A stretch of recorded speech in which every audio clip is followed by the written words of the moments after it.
Oi, pessoal, tudo bom?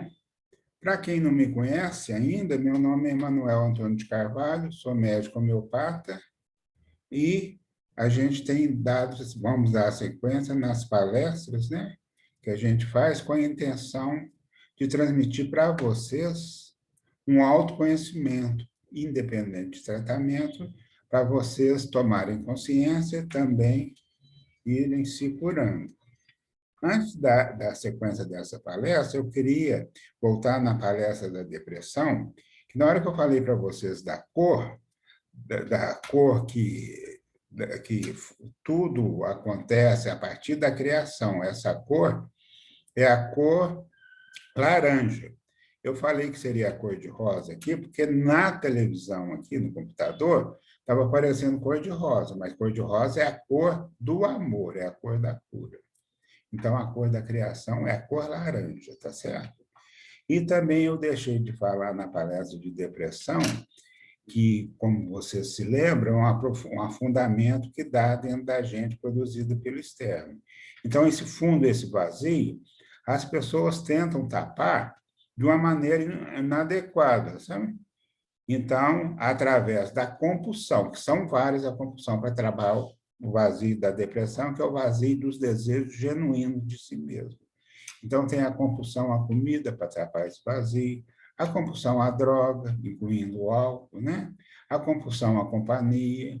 Hoje em dia, temos a compulsão mais nova aí, é dos jogos eletrônicos. Então, era isso que eu faltava falar, porque são várias as compulsões, tá? Vamos dar sequência agora à palestra de medo. Como sempre, eu faço para vocês a leitura de uma mensagem. Então, a mensagem da depressão é essa, tá? Começa aqui com o aprendizado. É isso que devemos fazer aqui neste planeta azul.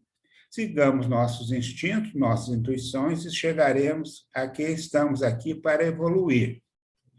Isso é individual. Não tem receita de bolo e nem vem do externo, vem de dentro de nós mesmos. Tá certo? Então, a cura é a gente voltar para dentro de nós mesmos. A cura de tudo que a gente está falando aqui. Hoje o assunto é medo. Medo é o sintoma primordial, isto é, o primeiro que detectamos com o nascimento, né?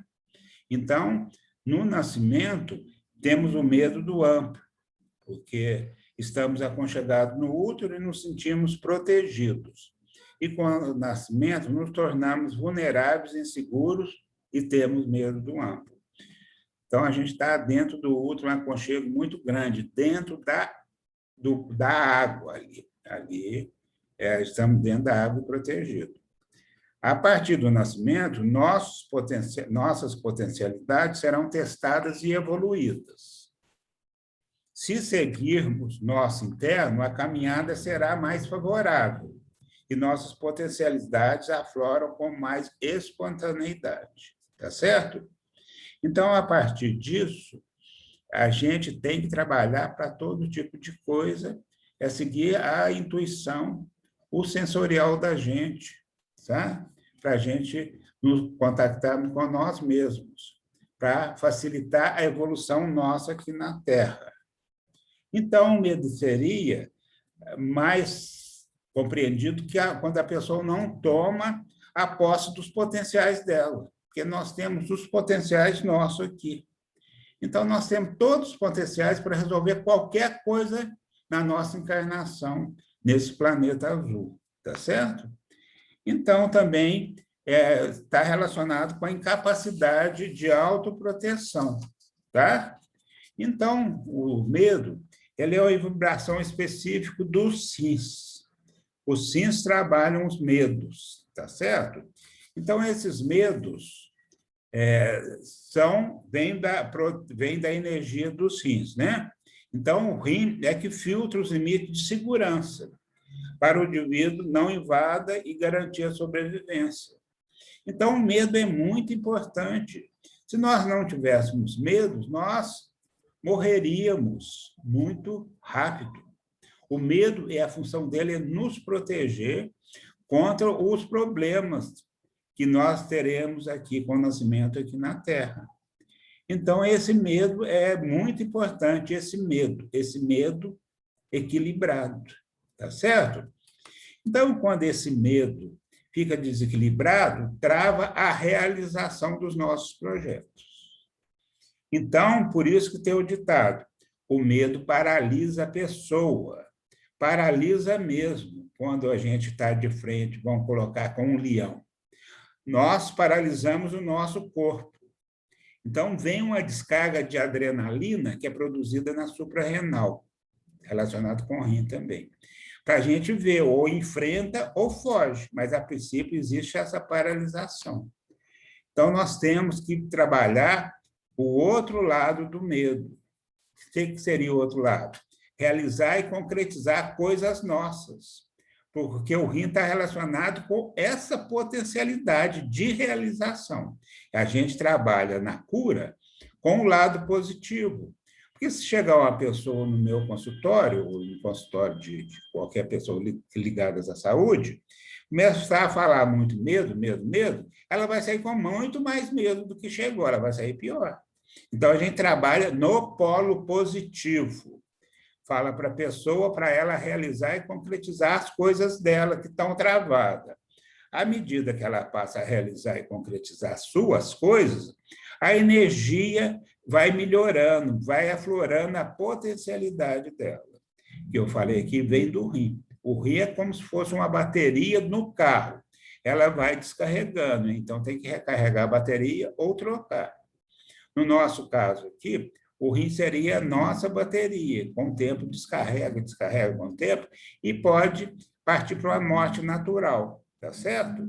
A morte natural vai diminuindo essa fluência da energia vital e a pessoa acaba fazendo a passagem. Seria a morte natural, seria assim nesse sentido. Então, esse rim também pode ser revitalizado. É como um fogo. Você acende o fogo, ele atinge o pico máximo da chama. Depois a chama vai abaixando naturalmente até virar só brasa, e da brasa vira o carvão. Mas o carvão, você pode reacender o carvão. Você pode reacender, então queimar pela segunda vez. Então, assim é o nosso processo de cura. Vamos dar uma sopradinha para o carvão voltar a ficar aceso. Tá certo? Então, isso é energia da nossa vida. Então, nós temos o medo crônico, né? E temos medo em latência. O medo em latência é aquela pessoa que diz não ter medo. Isso é muito comum no sexo masculino, porque existe a criação, antigamente era mais, que homem não pode ter medo. Então, o medo aflora muito, esse medo da latência aflora mais em homens. O homem não tem medo, o homem não pode ter medo. Você é mariquinha, você é mulherzinha. Então, fica esse medo em latência. Então, a pessoa chega no consultório, ela fala que não tem medo, mas fala, eu tenho receio por causa disso, eu não faço isso por causa disso. Então, é um medo não assumido, é um medo crônico, é um medo em latência, tá certo? E existe o outro medo, que é o medo crônico. Esse medo crônico significa que é um medo assim, de muito tempo. Quer dizer, o medo está ali há muito tempo, dá muito pedra no rim, pedra de calcário, pedra dura de cálcio, está certo? Então, esse medo crônico, com o tempo, vai proporcionando a pedra, essas pedras no rim, tá? E tem o medo, que a gente vai falar aqui de alguns medos, o medo da perda, sabe? Esse medo da perda é compatível com todos nós humanos, o medo de perder ente querido, tá certo? Isso é comum. Mas quando a pessoa perde o medo em que o ente querido e acaba com a vida dela, para a vida dela, aí não, aí tem que se tratar, tá? É tudo dentro do excesso. O medo do futuro, a pessoa tem medo do futuro, o que pode acontecer lá na frente, pode ser devido a problema financeiro, pode ser devido à perda, o que eu vou fazer sem essa pessoa. Muito comum entre casais, um morre, casal de muito tempo junto, morre, o outro logo em seguida também falece. Isso acontece também no mundo animal, tá certo? Acontece, o que eu vou fazer sem a parceira ou sem um parceiro?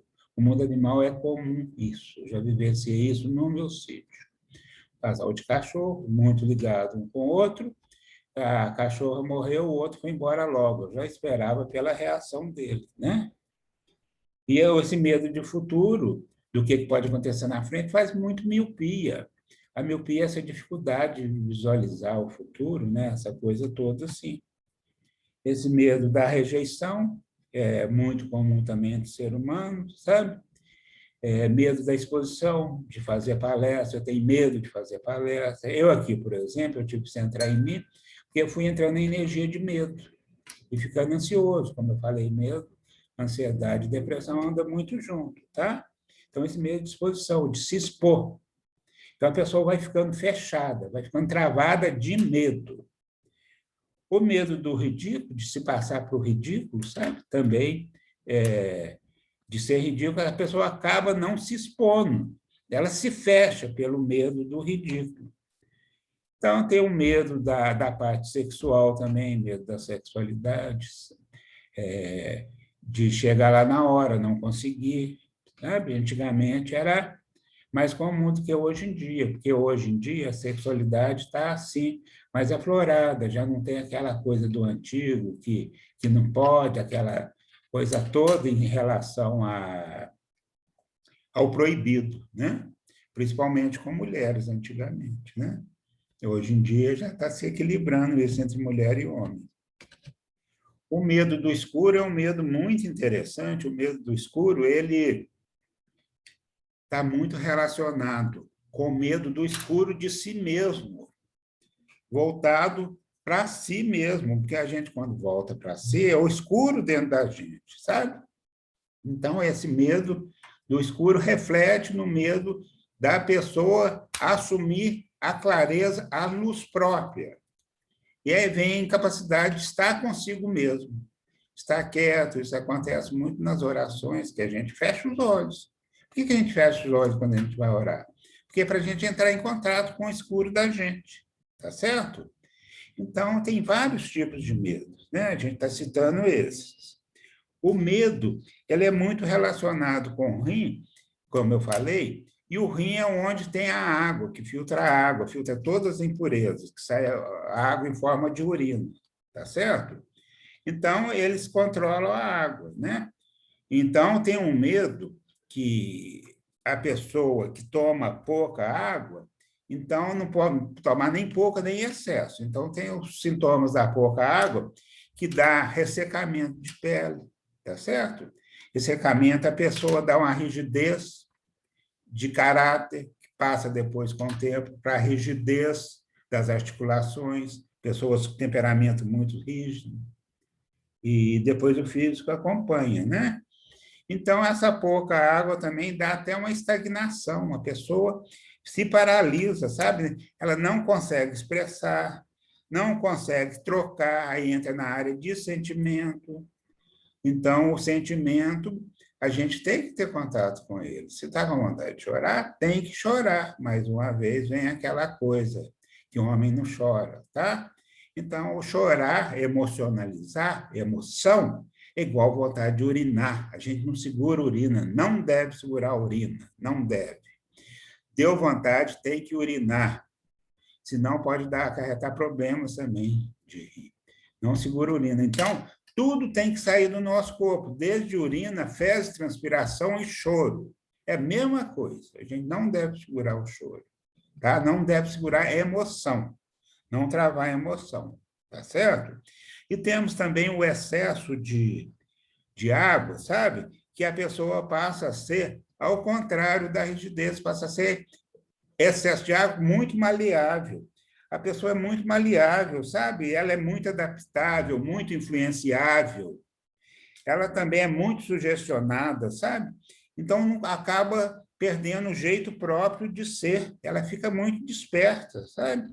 E são pessoas que estão em muitas coisas e não centram, não concentram em uma coisa, sabe? Então, elas têm pouco contato consigo mesmas, elas perdem a objetividade, fica a ação mais demorada, né?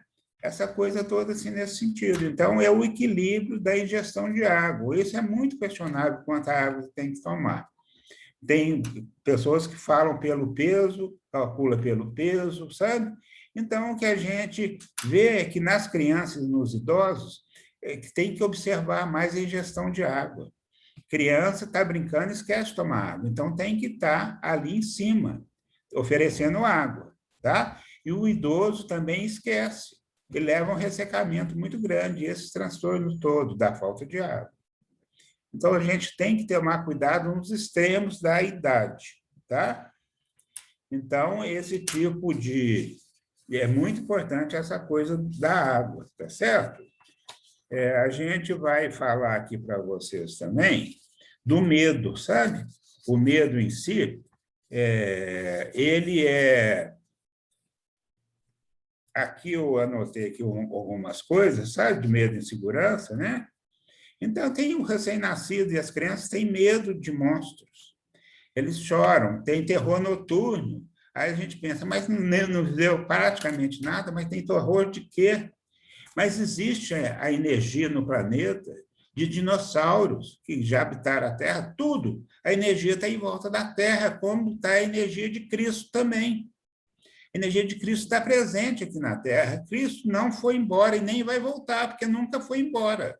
A energia ficou. Foi o Cristo homem. O Cristo foi o Jesus. O Cristo ficou, a energia crística ficou, tá certo? Então, a gente tem aqui, em Mateus 25, 25, pessoa tem talento, esconde, vem medo, é o desperdício da alma humana. Então, atrapalha o talento da pessoa, o medo, sabe? Então, a gente está aqui para servir. Então, o sentimento de incapacidade, de medo, atrapalha também o objetivo da gente, que é servir. Tem a cura e a autocura, através disso, é necessário para nossa sobrevivência o medo, como eu falei, né? O medo é importante, ele é equilibrado. Joana de Ângeles, ele fala assim, não há segurança na vida material, sabe? Então, na vida material não existe a segurança. A segurança é na vida espiritual. Então, a gente não tira a insegurança da pessoa, não tira os medos. Isso faz parte da dualidade do planeta Terra. Nós equilibramos essas situações quando estão em excesso ou em falta. Então, o Divaldo, ele fala, Divaldo Franco, ligado às glândulas suprarrenais, como eu falei, que tem adrenalina e cortisol, sabe? E também tem, ele fala aqui nessa evolução nossa aqui. A gente aqui está como um homem sapiens, então a evolução nossa é nos transformar em homens universais, fazer a integração de todos os reinos. Tem umas anotações aqui, no medo do espiritismo, fala que é o pior inimigo da criatura. Aqui, eu não considero muito isso, não. Estou falando para vocês de as coisas que eu tirei. Não é inimigo. O medo é amigo porque ajuda na nossa sobrevivência, tá certo? E compromete e mancha a mancha evolutiva. Então, ele compromete, sim, a mancha evolutiva, porque o medo trava, tá certo? A gente tem também, fala que todos os medos derivam do medo da morte, né? O medo da morte é o medo principal, que é a coisa mais certa que a gente tem. Então, a gente combate o medo da morte, que a gente não vai desaparecer simplesmente. A gente está fazendo uma passagem para outro nível de consciência. Então, é como se a gente estivesse com essa roupa aqui, vão trocar de roupa, vão pôr o pijama para dormir. Então, é uma roupagem que vai embora, que é o nosso corpo físico. Mas os outros corpos ficam. Nós temos 6 corpos sutis. Temos o físico mais 6. Então, com a morte, desencarna o físico e mais 2 corpos. E os corpos ligados à alma, à espiritualidade, eles permanecem. Então, não existe a morte. O livro dos Espíritos fala da gente se conhecer, o autoconhecimento, para combater esses medos. Santo Agostinho fala no autoconhecimento, para a gente olhar para dentro, é o que eu falei aqui. A gente tem que olhar para dentro de nós mesmos, tá? Entrar nesse escuro, que é para procurar a claridade, a luz de dentro de nós. Todos nós temos um diamante por dentro. Se você pegar um diamante, ele está apagado. Se você pegar um saquinho plástico transparente, ele é nada. Se você coloca um diamante dele, o saquinho fica bonito. Então, nós temos que entrar em contato com esse diamante interno, esse brilho nosso, essa luz nossa, que é a energia vital, que é a energia do amor. O padre Fábio de Mello, ele fala do medo da morte. Então, isso causa pouca realização humana, sabe? Então, a gente realiza pouco. Então, tem várias coisas que a gente vê, que a gente pesquisa, que falam mais ou menos dentro do... uma coisa, mas é falado de várias vezes, uma verdade. Porque existe várias verdades. Porque verdade, para mim, se a gente separar, é o ver da idade. Então, a verdade muda. Não tem nada fixo. Então, fixou demais é pouca água, é problema renal, é problema de medo, tá? Então, a gente tem que se dar o direito com a mudança, tá certo? Eu queria, para terminar aqui, ler para vocês uma coisa que eu achei interessante para a felicidade. Então, na gente conquistar a felicidade, há sol brilhando dentro de mim. Esse sol é a energia do amor, é o diamante. 2, a vida é bela se a gente se compromete a olhar o positivo, o otimismo, a alegria, a felicidade, gratidão principalmente, amor. Então, nós vamos colher só isso. Então, a vida fica bela. Então, esse é o livre-arbítrio da gente, é muito simples, não é complicado. O terceiro, eu nasci para servir a mim e aos outros. Nós temos aqui para servir, mas a gente tem que servir primeiro a gente, senão a gente não tem o que servir. Se a gente não tiver dinheiro, a gente não vai dar dinheiro. Então, a gente vira, tem que ter primeiro com a gente. O quarto, o mal que me faz e não me faz mal. O mal que me faz mal é o mal que eu faço ao outro, porque me torna uma pessoa mal com o. Então, a gente tem o livre-arbítrio. O mal que fazem para a gente é bloqueado pelo livre-arbítrio. A gente exerce esse bloqueio. Não adianta culpar o outro. São nós que nos abrimos para esse mal entrar na gente, tá? Agora, o mal com L que a gente faz para os outros, faz mal para a gente, que nos torna uma pessoa má, uma pessoa mal, um ser humano mal com o. E o quinto, eu nasci para amar. Então, nós estamos aqui com a única energia que vem do corpo, que é o amor. É o amor que traz essa felicidade toda, sabe? E quem ama não adoece, porque você ama o seu trabalho. Você se ama, você ama o seu trabalho, você ama a sua família, você ama uma comunidade, você ama uma cidade, um estado, um país e um mundo. Então, esse é o caminho do amor, para entrar no amor total, tá? Queria agradecer mais uma vez a vocês aí, as pessoas que estão aí, e a gente vai dar sequência aí para frente depois dessas palestras. Muito obrigado a todos vocês, muita energia boa, muita felicidade, muito amor para todos nós. Um abração para vocês, no coração de vocês.